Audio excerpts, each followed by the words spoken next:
Welcome back to Franco Fridays. Today I'm going to be looking at the A side of this double bill from Mondo Macabro, and that is How to Seduce a Virgin. So this week I'm going to look at How to Seduce a Virgin, and then next week I'm going to cover Countess Perverse, as well as the triple X version of Countess Perverse, Sexy Nature. Yeah, these two films were made back to back in 1973, filmed in the Canary Islands and financed by a French production group. These two films came at one of the most prolific times of Franco's career, 1973. So he directed and completed 11 films and had 3 others in production at that point. So that's 14 films in a year. That's pushing Fassbender prolific output. Rainer Fassbender being my other favorite director. But yeah, this is one of his best periods. Psychedelic, erotic, eroticism, sadomasochism, voyeurism, all those elements are in full view in these films. How to Seduce a Virgin is a very interesting film. I think it's one of his best. It's a production that was shot in the Canary Islands. Actually, both of them were. Of course, this is the first. One of the things that's important to note is that this is the first. How to Seduce a Virgin is the first film, I believe, that featured Lena Romay. But in this film, she was like 19 years old at the time. In this one, she is a mute, I guess,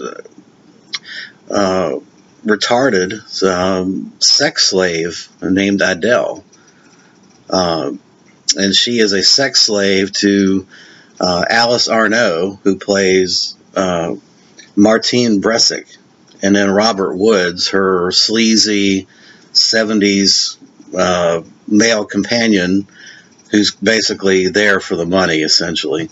The Countess is basically the money behind this perverted group. But yeah, so Martine maintains a house with a sex slave, a hunchback gardener, and of course Howard Vernon plays the housekeeper, kind of the butler. He has kind of a lower profile in this film, but he's in it, and every time he's in the scene, he does chew the scenery. The Countess is nuts. She somehow convinces a psychiatrist to discharge her from a mental institution. She was apparently committed to a mental institution after cutting off the private parts of a male. So she's back. And the first thing she does is she visits her underground dungeon, which has an assortment of bodies, basically, and all kinds of erotic poses. So she's really nuts and a sadomasochist. The story is again pulling from Marquis de Sade. Philosophy in a Bedroom, I think, is the loose storyline adaptation that Franco is pulling from. And of course, we know from Franco, one of his favorite writers was the Marquis de Sade. He loves to play around with those storyline concepts. And here you get one of the best versions, I think, loose adaptations of the Marquis de Sade concepts that you're going to find in a Franco film. Voyeurism, Franco's an inveterate voyeur, and so voyeurism is in full display. But what's interesting about the voyeurism in this one is the audience is the voyeur in many respects. You are the audience. Your eyes, the camera becomes your eyes, and you are forced to participate. There's a lot of scenes that are lengthy, slow-moving camera shots of every crevice of a female body. And let's face it, the females in this are beautiful. Lena Romay was 19 years old in this film. And Alice Arnault is just gorgeous. Alice Arnault, who plays the Countess in this, she was apparently born in Poland of French parents. And her French parents were extremely rich, and they were nutritionists. And so she was a nutritionist as well, and focused kind of on watched what she ate and those kind of things. She's got a gorgeous drop dead body in this. One of the parts in the film, Tanya Bousselet, brunette in this film, plays a girl that basically the Countess and Robert Woods, playing the Count, pick her up off the street to do all kinds of sordid things to her. Tanya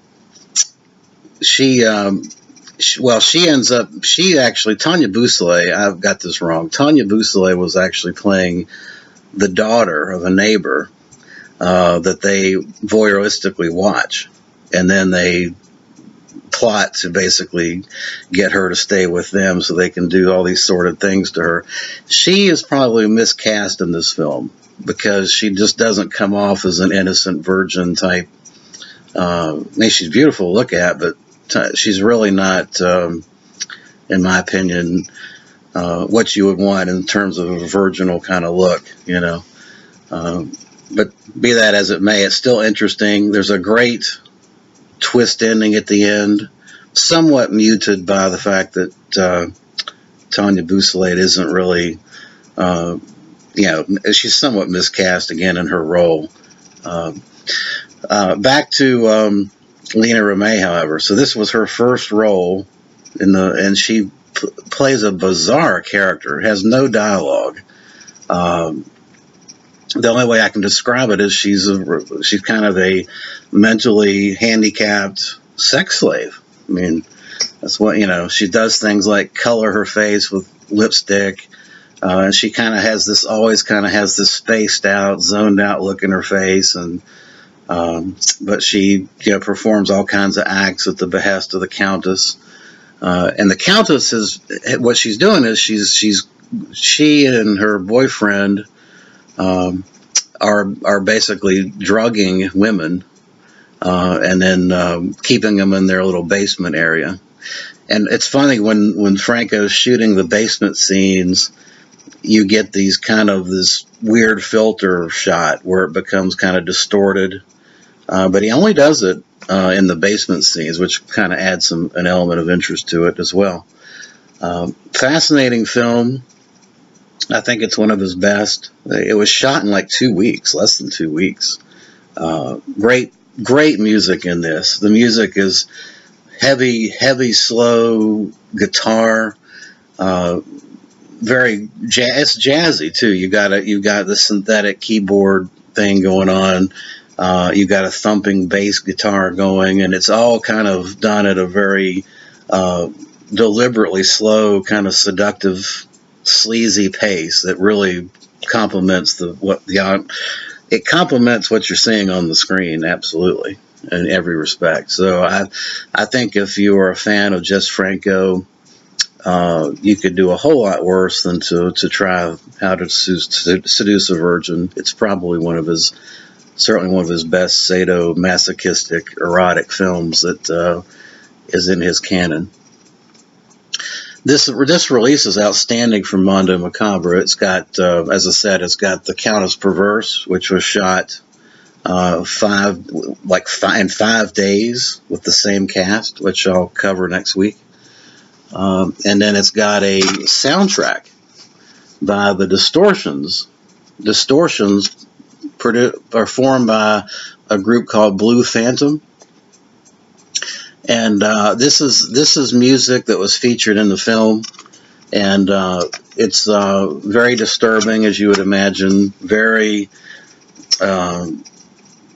evil sounding music. I mean, and again, the music I think is a tremendous compliment to the proceedings. Certainly fits in line with the Marquis de Sade storyline. So that'll do it for this limited edition release. I've got 671 out of 1,000 from Mondo Macabro. And then next week I will cover Countess Perverse and the alternate uncut XXX Sexy Nature. That's it. That'll wrap up another Franco Friday. I do want to mention I've turned kind of my Friday videos into, I guess, a director's spotlight, for lack of a better term. And I've decided to kind of, so I don't get bored with doing Franco every Friday, mixing it up a little bit with my other favorite director, and this is my favorite director, period, and that is Rainer Fassbinder. So we're going to turn my Fridays into either a Franco Friday or a Fassbinder Friday, and it just depends on my mood for the week.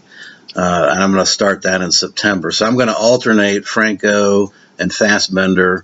Of course, Fassbinder will be a big divergence from Franco films in general, because Fassbinder was focused on social commentary and drama films. So totally different. And I'm just doing it to kind of not lose my enthusiasm for doing these every Friday. Something a little bit different. But I'm not going to stop doing the Franco films until I run out of films to cover. I'm just going to kind of intersperse it with some of the Fassbinder films on Fridays. So, but next week we will take a look at Countess Perverse. At any rate, I appreciate you watching. Thanks.